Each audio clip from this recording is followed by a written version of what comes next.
Everyone, welcome back. तो my one and only love का first part start करते हैं।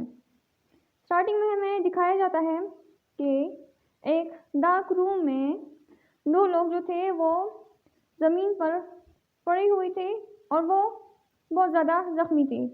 वो लोग माफ़ी के लिए बेग कर रहे थे और वो कह रहे थे कि उनको जाने दिया जाए। उनके सामने लालमोहन जी खड़ा हुआ था अपने इमोशनलेस फेस के साथ। फिर लालमोहन जी जो है वो उन दोनों को लात मारता है और फिर उनको बहुत ज़्यादा मारने लगता है और कहता है, तुम दोनों अनफेथफुल डॉग, तुम्हारी हिम्मत कैसे हुई मुझे बिट्रे करने की? तुम लोग माफ़ी तो बिल्कुल भी डिज़र्व नहीं करते। फिर वानी जो है उनको बहुत ज़्यादा मारने के बाद छोड़ देता है और अपने गार्ड्स को इशारा करता है कि वो आके इन लोगों को यहाँ से ले जाए।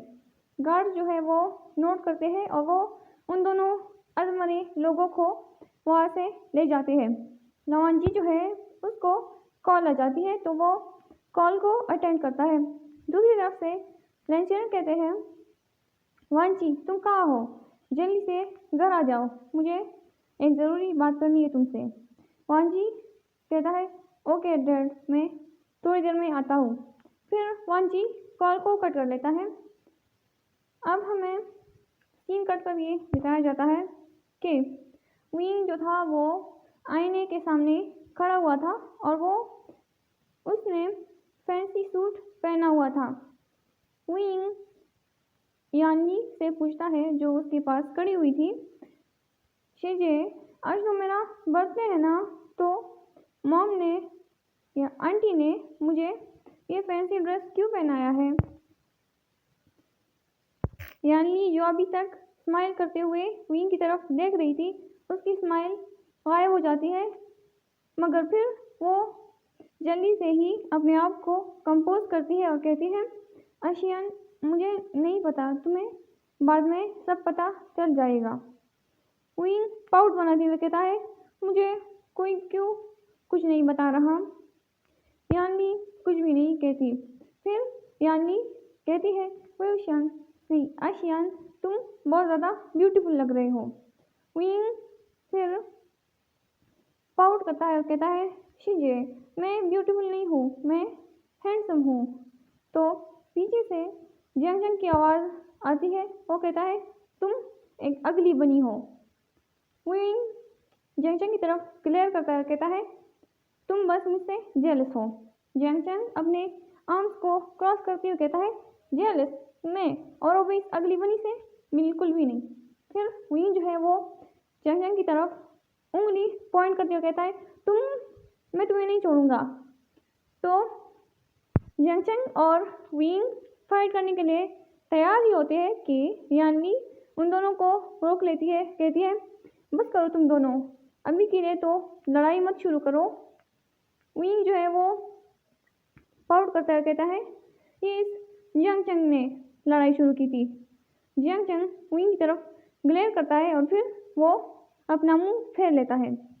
फिर थोड़ी देर बाद वहाँ पर मैडम यू आती है और वो वेवशान की तरफ कोल्डली देखते हुए कहती है, वेवशान अगर तुम तैयार हो गए हो तो जल्दी से बाहर आ जाओ, हम तुम्हारे लिए ज़्यादा देर नहीं रुक सकते।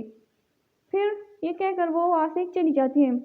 विंग ये सुनकर सैड हो जाता है और वो नीचे देखने लगता है।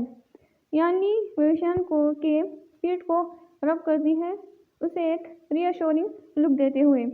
फिर विंग जो है वो एक सैड सी स्माइल करता है और फिर विंग यानी और जंग उस कमरे से बाहर चली जाते हैं।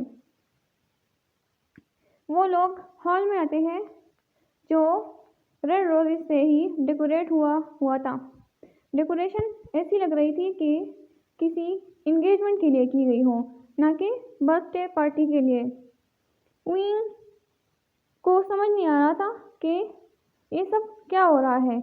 आज तो उसका 18 बर्थडे है ना, तो ये सेलिब्रेशन, ये डेकोरेशन कैसी है?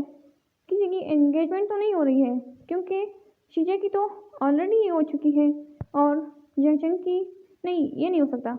क्योंकि जैंगशन की लाइफ में तो कोई है ही नहीं। पता नहीं क्या होगा। आई होप सब कुछ अच्छा होगा। विंग ये सब कुछ सोचते हुए ही आगे जा रहा था। विंग जाकर स्टेज पर खड़ा हो जाता है। वो केक को देखता है जो कि रेड और वाइट कलर का था। विंग को कुछ भी समझ नहीं आ रहा था। वो बस वहाँ पर खड़ा हो जाता है।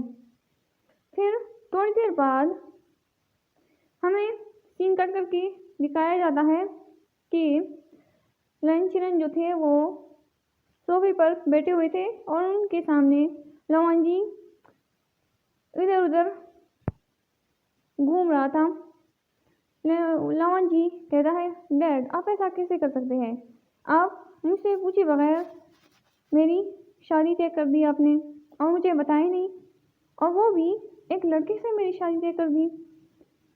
फिर लंचरन जो है वो रिप्लाई देते हुए कहता है, हाँ ये हमारे बिजनेस प्रॉफिट के लिए है।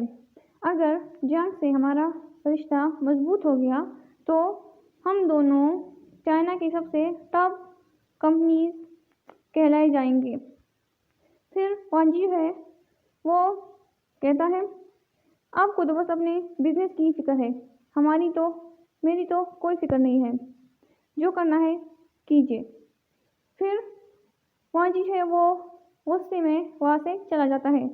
लंचरन अपने हेड को शेक करते हैं और कहते हैं, कार्मन ली तुम्हारा बेटा बिल्कुल तुम्हारी तरह है। आई विश कि तुम यहाँ होती तो तुम कितनी खुश होती अपने बेटे की शादी होते हुए देखकर। लंचरन जो है वो सैड हो जाते हैं अपनी वाइफ को याद करते हुए। फिर हमें सीन कट करके दिखाया जाता है कि पार्टी हॉल में सब बैठ गए थे और विंग यानली और जैंगशन के साथ स्टेज पर खड़ा हुआ था। ऐसा लग रहा था कि वो लोग किसी का इंतज़ार कर रहे हैं। जल्द ही उनका इंतज़ार ख़त्म हो जाता है जब उस हॉल में लेंस की एंट्री होती है। लवन जी और लंचरन जो है वो हॉल में इंटर होते हैं। सब लोग लेंस को देखकर शॉक होते हैं और वो एक दूसरे से चुपके चुपके बातें करने लगते हैं। जंग फेंगम्यान और मैडम यू जो है वो जाकर लवन जी और लंचरन को ग्रीट करते हैं। मैडम यू कहती है, मिस्टर लैन आपका बहुत स्वागत है यहाँ, हम आपका ही इंतज़ार कर रहे थे। चलिए हम इंगेजमेंट को स्टार्ट करते हैं। लंचरन नोट करता है। वान जी को मैडम यू जो है वो स्टेज पर ले जाती है। मैडम यू यानली और जैंगशन को स्टेज से हटने के लिए कहती है। वो लोग स्टेज से नीचे आ जाते हैं और मैडम यू वान जी को विंग के पास खड़ा कर देती है। विंग बहुत ज़्यादा अनकंफर्टेबल हो रहा था जब वो अपने आप पर किसी की इंटेंस गैस को फील कर रहा था। फिर सब लोग बैठ जाते हैं।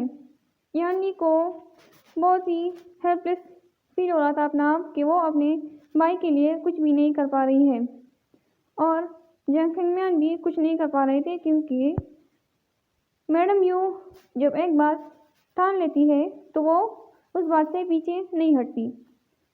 तो मैडम यू विंग से केक कट करने को कहती है और विंग जो है वो नाइफ उठाता है और वो केक को काटता है। सबसे पहले विंग लवन जी को खिलाता है केक, क्योंकि मैडम यू ने उसे ऐसा करने को कहा था। फिर मैडम यू एक सर्वेंट को इशारा करती है। थोड़ी देर बाद वो सर्वेंट एक बॉक्स को लेकर आती है। मैडम यू वो बॉक्स लेके स्टेज पर आती है। वो उस बॉक्स से 2 रिंग्स को निकालती है। एक वो विंग को देती है और दूसरी रिंग लवन जी को। फिर मैडम यू रिंग एक्सचेंज करने को कहती है। विंग जो है वो नहीं करना चाहता था, वो चाहता था कि वो यहाँ से भाग जाए, मगर वो ऐसा नहीं कर सकता इतने सारे लोगों के सामने। विंग मैडम यू की तरफ देखता है जो उसको ग्लेयर दे रही थी। विंग उनकी ऐसी नज़रों को देखकर डर जाता है और वो अपने कांपते हाथों से लवांजी को वो रिंग पहना देता है। लवांजी भी विंग को रिंग पहना देता है। तो मैडम यू कहती है सब लोगों से कि आप लोग को हैरानी हुई होगी कि लेंस यहाँ क्या कर रहे हैं और ये सब इतना अचानक से हो गया, मगर मैं सब लोगों को ये सरप्राइज़ देना चाहती थी। तो आप सब लोग लवांजी और वेवशन को कॉन्ग्रेचुलेट कीजिए। फिर सारे लोग वेवशन और लवांजी को उसकी इंगेजमेंट के लिए कॉन्ग्रेचुलेट करते हैं।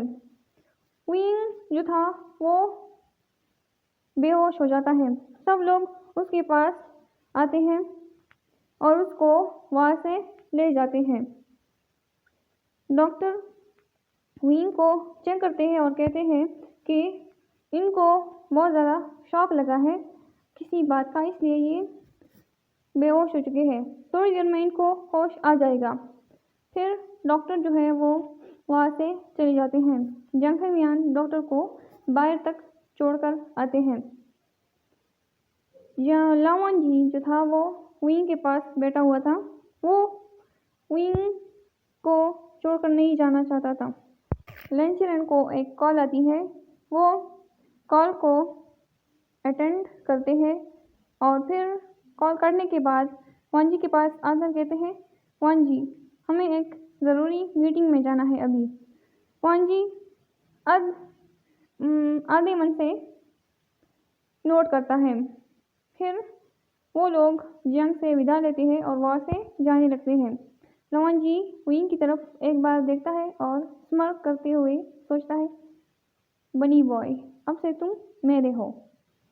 और फिर वो लोग वहाँ से चले जाते हैं। तो आज के लिए इतना ही। आई होप आपको ये स्टोरी अच्छी लगेगी। Thanks for watching. Bye bye.